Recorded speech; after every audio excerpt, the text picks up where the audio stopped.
السلام علیکم، میرا نام عمر بن عبداللہ ہے۔ آج چونکہ ٹاپک قرآن پہ تھا اور اس کی آیات کے اوپر تھا، تو میرا سوال شاید کلیئرلی ابھی میں سمجھا نہ سکوں، کیونکہ میرا سوال مسلمانوں کے بارے میں ہی ہے کہ ہمارے پہ کوئی بھی حملہ دہشت گردی کا ہوتا ہے کسی اداروں پہ، اسکول میں یا پولیس پہ، تو اس میں قرآن کی ریفرنس ہی دے کے اس کو جہاد کا نام دیا جاتا ہے، اور ہمیں اس نام سے بڑی کنفیوژن پیدا ہو گئی ہے۔ اور چونکہ آج کے دور میں جو نام جہاد کا لینا وہ بڑا مشکل ہو گیا ہے۔ بس یہی سوال ہے۔ بھائی صاحب کا بہت اچھا سوال ہے۔ ہم دیکھتے ہیں کہ دہشت گردی کا حملہ ہوتا ہے قرآن کوئی اسکول پہ، کئی بے گناہ کا قتل ہوتا ہے، اور کہا جاتا ہے کہ یہ قرآن میں جہاد ہے۔ اس کا پرابلم کون ہے؟ ہم مسلمان قرآن پڑھتے ہیں لیکن سمجھتے نہیں۔ میرے بیٹے نے تقریر کی تھی کراچی میں، کیا قرآن کو سمجھ کے پڑھنا ضروری ہے؟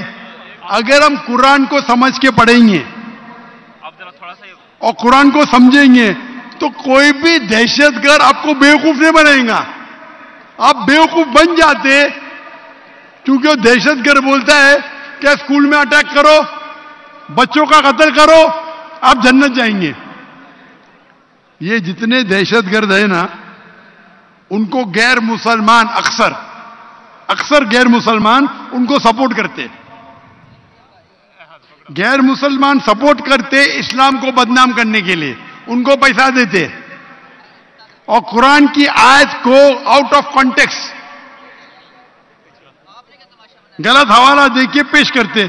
آپ اگر قرآن مجید کو سمجھ کے پڑھیں گے، میں نے تو تقریر میں کہا ہے، اگر ایک آیت ہر مسلمان جانے، سورہ مائدہ کی سورہ نمبر 5 آیت نمبر 32، اگر کوئی بھی بے گناہ کا آپ قتل کرتے، چاہے مسلم یا غیر مسلم، سوا قتل کے بدلے قتل، یا اگر زمین پہ فساد پیدا کر رہا ہے، یہ دو کے علاوہ اگر کوئی انسان مسلم یا غیر مسلم دوسرے کوئی انسان مسلم یا غیر مسلم کا قتل کرتا ہے، گویا کہ ساری انسانیت کا قتل کر رہا ہے۔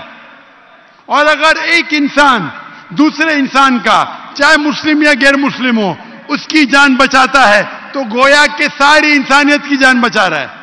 اگر یہ آیت آپ اپنے دماغ میں ذہن میں رکھے تو کوئی بھی دہشت گرد آپ کو بیوقوف نہیں بنا سکتا ہے۔ غلطی کس کی؟ آپ کی۔ ڈاکٹر ذاکر نائک نے کہا ہم جا کے چیک کریں گے، گھر پہ جا کے کھولو سورہ مائدہ سورہ نمبر 5 آیت نمبر 32 ترجمہ پڑھو، اور آپ کو پتا ہے کہ قرآن میں کبھی بھی کانٹرڈکشن نہیں ہے، کبھی بھی ٹکران نہیں ہے۔ تو ایک آیت آپ کے دماغ میں آپ یاد کر لو، کوئی بھی دہشت گرد آپ کو بیوقوف نہیں بنا سکتا ہے۔ غلطی کس کی؟ آپ کی۔ یہ غیر مسلمان کیا کرتے ہیں؟ کچھ مسلمان کو بھڑکاتے ہیں اور کچھ قرآن کی آیت اور حدیث کو آیت کو توڑ مروڑ کے پیش کرتے، اور وہ کیا کرتے؟ اپنے نوجوان مسلمان کو بھڑکاتے۔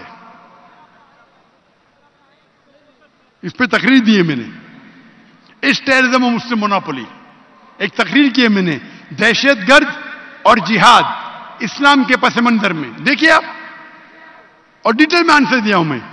غلطی ہماری ہے کہ ہم قرآن مجید کو سمجھ کے نہیں پڑھتے۔ قرآن مجید سمجھ کے پڑھیں گے تو کوئی بھی آپ کو بیوقوف نہیں بنائیں گے۔